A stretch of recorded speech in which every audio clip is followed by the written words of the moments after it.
দিনটা ছিল 15ই এপ্রিল, একদিকে নববর্ষ আরেকদিকে রুহির মামা ভাত।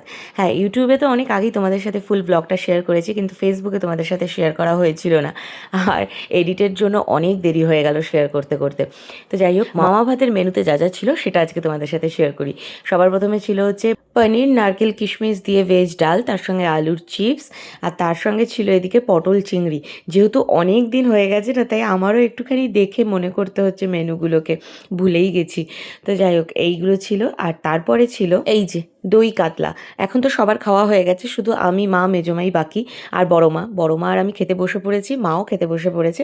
মেজমা আমাদের খেতে দিয়ে খেতে বসবে, আর আমি সবসময় দেখবে এই লাস্ট ব্যাচই খেতে বসি। আমাকে প্রথম থেকে খেতে বসতে বলা হলেও আমি এই লাস্ট ব্যাচটার জন্য ওয়েট করে থাকি, কারণ খাওয়ার থেকেও বেশি গল্প হয় এই ব্যাচে বসে। আর প্রত্যেক কটা রান্নাই বাড়ির লোকেরাই করেছে, মানে মা, মেজমা আর বড় মা তিনজনে মিলিয়ে মিশিয়ে করেছে, আর প্রত্যেক কটাই কিন্তু হয়েছে দুর্দান্ত।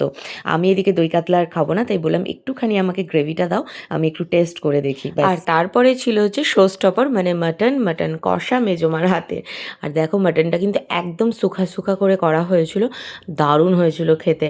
এতদিন পর ভয়েস ওভার দিচ্ছি, কিন্তু এখনও এটা দেখেই আমার খেতে ইচ্ছা করছে। না, নিজের মা মেজমা বলে সুখ্যাতি করছি না, সত্যি এরা রান্নাটা এত সুন্দর করে না যে বাইরের রেস্টুরেন্টের রান্না খেতে ইচ্ছেই করে না।